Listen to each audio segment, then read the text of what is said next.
Hello everyone, very good evening to all of you. I'm Shahid Khan and you are watching People's Academy. So dear students, as you know that we are discussing MA Political Science entrance paper of 2021 Kashmir University. As you know आपका entrance जो है वो नज़दीक आ रहा है. So we are trying to finish this newspaper before exam and ये इसका part 2 रहेगा जिसमें हम कुछ और क्वेश्चंस को डिस्कस करेंगे, सॉल्व करेंगे. तो चलिए शुरू करते हैं. एंड मैं आपको ये भी बता दूं कि आप जो बाकी सारे वीडियोस ऑलरेडी हैं यूट्यूब चैनल पे अपलोडेड, जिसमें से पॉलिटी पे एक वीडियो ऑलरेडी अपलोडेड है, तो उसको भी आप देखें, उसमें एमसीक्यूज हैं, तो वो भी आपको एग्जाम में पूछे जा सकते हैं. So let's start this discussion. तो ये है हमारा क्वेश्चन पेपर है 2021 का कश्मीर यूनिवर्सिटी का, एंड इसका पार्ट ए हम डिस्कस कर चुके हैं. So this is part B of this paper. चलिए आगे बढ़ते हैं. हमारा क्वेश्चन नंबर 16 से हमें ये डिस्कशन आज शुरू करनी है.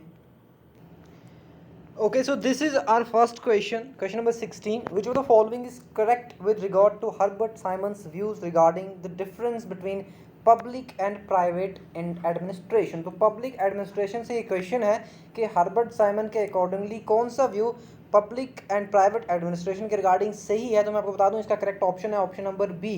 The former is bureaucratic whereas the latter is business like. तो ये कहा है हर्बर्ट साइमन ने, आप ये रखेंगे याद. चलते हैं हम अपने नेक्स्ट क्वेश्चन पे. क्वेश्चन नंबर 17 हमारे पास है. Which one is not the technique of Taylor scientific management. सबसे पहले मैं आपको बता दूं कि इसका करेक्ट ऑप्शन है option number D. Rule of thumb जो है ये टेलर का साइंटिफिक मैनेजमेंट थ्योरी का पार्ट नहीं है, टेक्निक नहीं है. इनफैक्ट ये अगेंस्ट थे इस रूल ऑफ थंब के. ये कहते थे कि एडमिनिस्ट्रेशन जो होनी चाहिए वो साइंटिफिक बेसिस पे होनी चाहिए. ये आप याद रखेंगे. एंड इसके साथ साथ मैं आपको एक और बात यहाँ पे बता दूँ कि फंक्शनल फोरमैनशिप की बात भी जो है टेलर ने की है. एंड टेलर फंक्शनल फोरमैनशिप में ये कहते हैं कि एक वर्कर को ना 8 सुपरवाइजर्स होने चाहिए. ट्रेडिशनल वे क्या था कि एक वर्कर को क्या है, एक ही सुपरवाइज़र उसके ऊपर होता है जिसको ऑर्डर देता है. लेकिन एक वर्कर को एटलीस्ट 8 सुपरवाइजर्स होने चाहिए. इट मींस यहाँ पे क्या कर रहे हैं टेलर, यहाँ पे ये सिर्फ वर्कर्स में ही डिवीजन ऑफ वर्क नहीं कर रहे हैं, ये सुपरवाइजर्स में भी डिवीजन ऑफ वर्क कर रहे हैं. यानी कि हर एक सुपरवाइजर डिफरेंट फील्ड में उस वर्कर को क्या करेगा, यानी कि कोऑर्डिनेट करेगा या फिर उसको रेगुलेट करेगा उसके काम को. ये आप रखेंगे याद. एंड इसके साथ साथ फंक्शनल फोरमैनशिप तो टेलर का आइडिया. एंड इसके साथ साथ टेलर को कहा जाता है father of scientific management theory. Father of scientific management theory, scientific management theory SMT. ठीक है, आप ये याद रखेंगे. एंड इसके साथ साथ मेंटल रेवोल्यूशन का कॉन्सेप्ट भी दिया है टेलर ने ही. मेंटल रेवोल्यूशन ये भी आप याद रखेंगे कि एज इट इज़ कभी कभी कॉन्सेप्ट भी डायरेक्टली पूछ लिया जाता है. एंड इसके बाद मैं आपको एक और चीज़ यहाँ पे बताऊँ कि पिछले क्वेश्चन में एक और चीज़ मैं आपको बताना भूल गया कि हर्बर्ट साइमन की एक इंपॉर्टेंट किताब है जिसको आपको याद रखना है. That is administrative behaviour. Administrative behaviour, administrative behaviour ये कि इनकी एक इंपॉर्टेंट किताब है, आप याद रखेंगे. एंड इसका क्वेश्चन मैं आपको ऑलरेडी करेक्ट ऑप्शन बता चुका हूँ. हमें बताना था नॉट ए टेक्निक, तो ये है. चलते हैं अपने नेक्स्ट क्वेश्चन पे हम.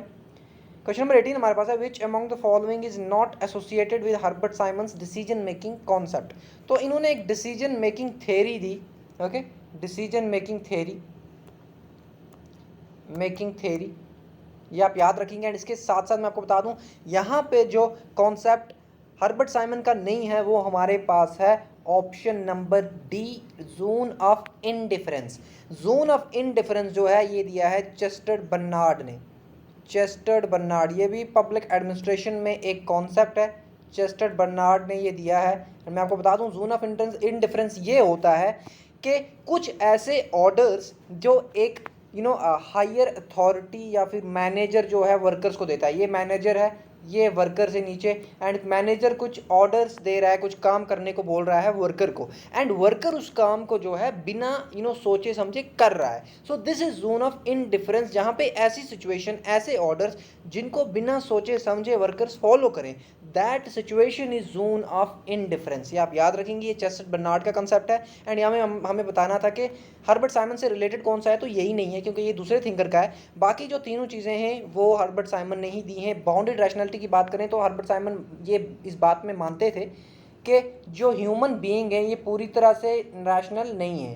ह्यूमन बीइंग की रैशनैलिटी यानी कि रीज़न उसका जो है वो लिमिटेड है, ठीक है। ह्यूमन बीइंग्स का रीजन जो है लिमिटेड है, इसी को इसने बाउंडेड रैशनैलिटी कहा है। जोन ऑफ एक्सेप्टेंस क्या होता है, मैं आपको बता दूं कि जोन ऑफ एक्सेप्टेंस वो सिचुएशन है कि जब तक एक मैनेजर जो है एक वर्कर को ऑर्डर दे रहा है, लेकिन जोन ऑफ एक्सेप्टेंस कहाँ पे आ जाता है, जब मैनेजर ऐसे ऑर्डर दे जिसको वर्कर ओबे ना करे, ऐसे ऑर्डर्स जो ये एक बाउंड्री है एक मैनेजर की जिसमें वो ऑर्डर दे रहा है वर्कर को एंड वर्कर उस काम को कर रहा है, लेकिन जोन ऑफ एक्सेप्टेंस वो सिचुएशन आ जाती है जब वर्कर जो है मैनेजर के काम को नहीं कर रहा है। Okay, so this is zone of acceptance. कौन सी सिचुएशन में वर्कर को मैनेजर का काम नहीं मानना है, सो this is zone of acceptance.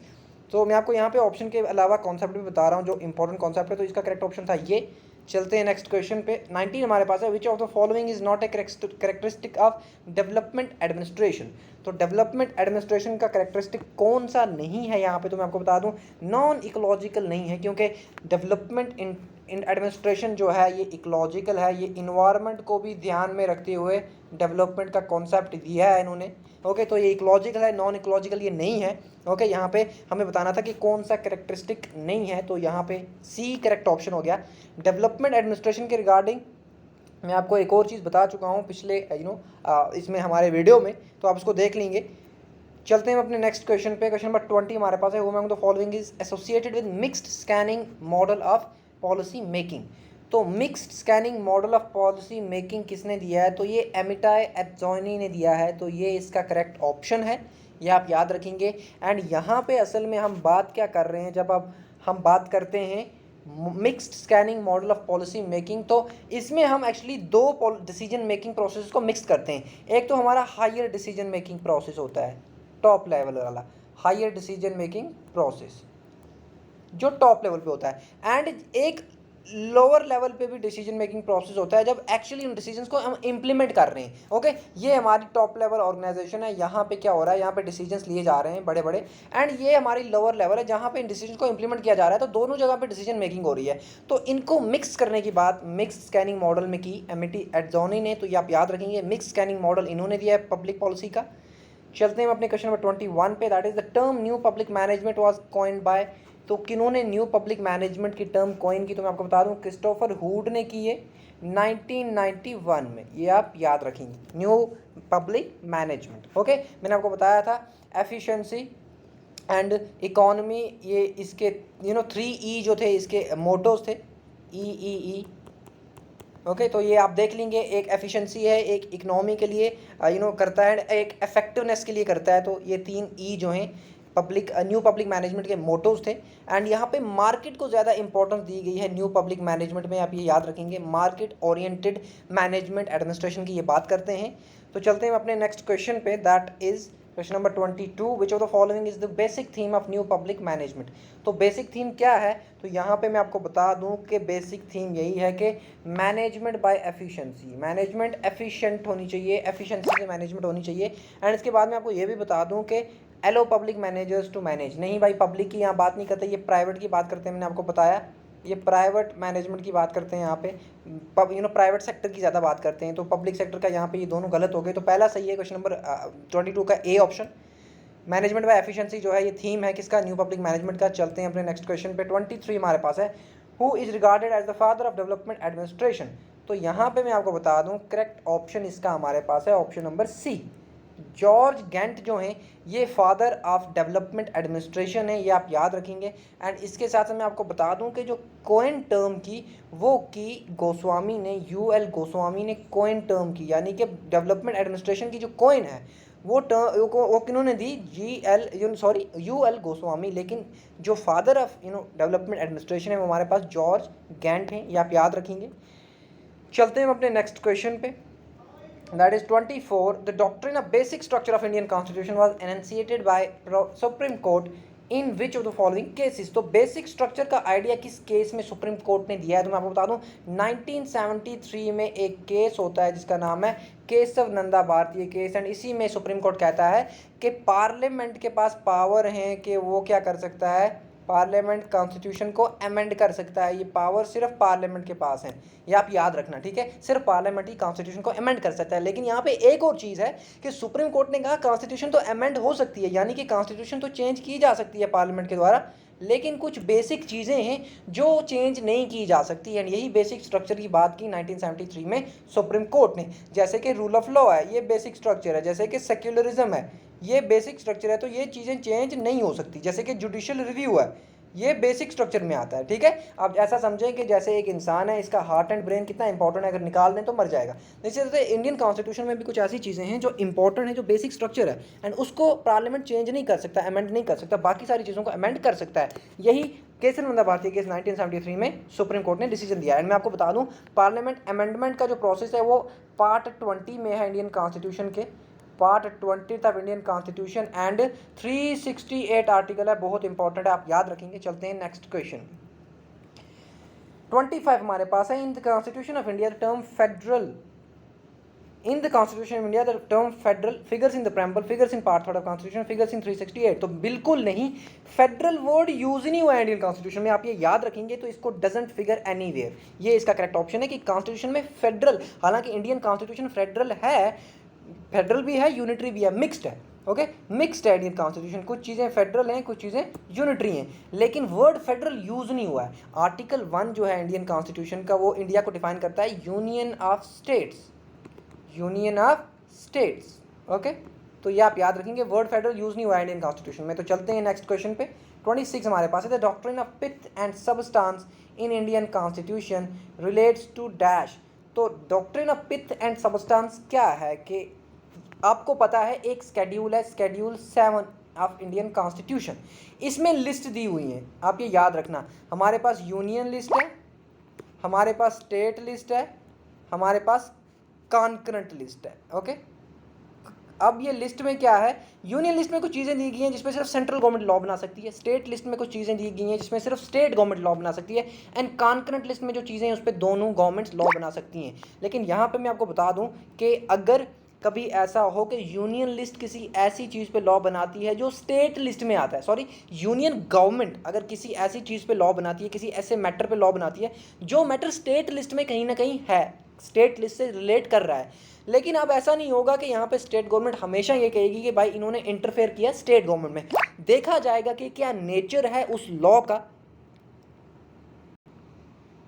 तो ये भी देखा जाएगा कि नेचर क्या है लॉ का, क्या वो लॉ ऐसा है कि जो उस टाइम पे जनरल पब्लिक इंपॉर्टेंस के लिए ज़रूरी है। अगर ऐसा कोई लॉ है जो स्टेट लिस्ट के मैटर पे बना दिया है यूनियन गवर्नमेंट ने, तो उस टाइम पे उसको ऐसा नहीं होगा कि उस लॉ को हम हटा देंगे, ठीक है। तो ये है doctrine of pith and substance, and ये आता है आर्टिकल 246 में, आप ये रखेंगे याद, option number C, okay. And then हमारे पास एक और चीज़ मैं आपको बता दूं, आर्टिकल 324 जो है ना, ये इलेक्शन कमीशन से है। आपको पता है लोकसभा एंड स्टेट असेंबलीज के इलेक्शन जो होते हैं वो इलेक्शन कमीशन कराता है, पार्टीज़ को सिंबल देता है, पार्टीज़ को रिकग्निशन देता है, इलेक्शंस की डेट डिसाइड करता है, तो ये सारे काम इलेक्शन कमीशन करता है। ये आर्टिकल 324 में आता है। आर्टिकल 360 में आपको बता नहीं सका, लेकिन ये एमरजेंसीज के रिगार्डिंग है। देखें, जो हमारे पास फाइनेंशियल एमरजेंसी है वो आर्टिकल 360 में आती है, okay. Financial emergency, financial emergency, 3 तरह की इमरजेंसी है इंडिया में। एक तो हमारे पास है नेशनल इमरजेंसी, आर्टिकल 352, हमारे पास है स्टेट इमरजेंसी जिसको प्रेसिडेंट रूल भी कहते हैं 356, एंड एक है फाइनेंशियल इमरजेंसी जो है हमारे पास 360, जो ये वाला है, ओके। ये भी आपको मैंने बता दिया, एंड आर्टिकल 1 भी मैं आपको बता चुका हूँ, तो ये पूरा क्वेश्चन दोनों सॉल्व हो चुका है। चलते हैं नेक्स्ट क्वेश्चन पे। एंड इमरजेंसीज के प्रोविजन किस पार्ट में है, तो आप याद रखना 18th पार्ट, पार्ट 18, ओके। चलते हैं हम अपने नेक्स्ट क्वेश्चन पे। क्वेश्चन नंबर 27 हमारे पास, SEBI was given statutory powers in dash. तो ये हम ऑलरेडी कर चुके हैं कि सेबी को कब स्टैट्यूटरी बनाया गया, तो 1992 में securities exchange board of India act पास होता है 1992 में, एंड स्टैट्यूटरी स्टेटस दे दिया जाता है सेबी को, एंड ऑटोनॉमस भी बना दिया जाता है सेबी को। ये भी आप याद रखेंगे, सेबी स्टैट्यूटरी बॉडी भी है एंड ऑटोनॉमस बॉडी भी है।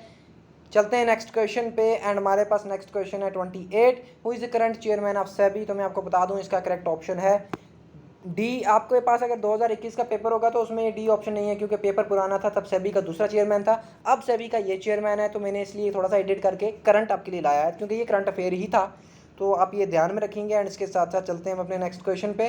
That is question number 29। तो ये हमारा question number 29, the headquarters of TRAI are located in. तो सबसे पहले TRAI है क्या? So this is telecom regulatory authority of India, telecom regulatory authority of India. Okay, ये आप याद रखेंगे। इसके साथ साथ इसके हेडक्वार्टर्स कहाँ पे हैं? तो इसके हेडक्वार्टर्स हैं दिल्ली में। ओके, दिल्ली में इसके हेडक्वार्टर्स हैं। चलते हैं नेक्स्ट क्वेश्चन पे। That is the last question of today's session, question number 30। The theme of 2021 national e governance conference was. तो मैं आपको बता दूं, ये भी क्वेश्चन मैंने एडिट किया हुआ है क्योंकि वहाँ पे 2020 का पूछा गया था आपको। तो अब 2020 तो चला गया, अब तो 22 चल रहा है। तो 2021 के थीम पे क्वेश्चन आ सकता है। तो इसका करेक्ट ऑप्शन है option number C. Okay, option number C, India techade digital governance in the post pandemic world. तो ये थीम थी ई गवर्नेंस की। तो ये 24th मीटिंग थी, आप ये याद रखेंगे। 24th ई गवर्नेंस कॉन्फ्रेंस थी एंड इसकी थीम ये थी, 2021 में हुई, याद रखेंगे आप। This was all about today's session and thank you so much for watching Wingsec people's academy. And मैं आपको बता दूं कि जितने भी वीडियोस ऑलरेडी MCQs बेस्ड हैं जो पॉलिटिकल साइंस से रिलेटेड हैं, इनफैक्ट जो 5 मिनट सीरीज़ हमने शुरू की है जिसमें हम डिफरेंट आर्टिकल्स को डिस्कस कर रहे हैं, तो उसको भी आप देख लें। 2-4 वीडियोस ऑलरेडी अपलोड हो चुके हैं। That's very much important from MA political science perspective, आप ये याद रखेंगे। तो मिलते हैं अपने नेक्स्ट सेशन में। एंड मैं आपको बता दूं, आज एक और वीडियो आ जाएगा जो कि होगा प्रियम्बल ऑफ इंडियन कॉन्स्टिट्यूशन पे, जो भी MCQ बेस्ड होगा, क्योंकि हम कोशिश कर रहे हैं अब MCQs के थ्रू ही कवर करने की। तो वो भी आप देख लेंगे, इंडियन पॉलिटी पे रहेगा। इंडियन पॉलिटी के काफ़ी क्वेश्चन पूछे जा रहे हैं, आपने ऊपर भी देखा कुछ क्वेश्चन आए हैं एज इट इज़। तो चलिए मिलते हैं अपने नेक्स्ट सेशन में। Till then good bye, take care and keep sharing and thank you so much for watching Wingsec Udaan again. See you in next session.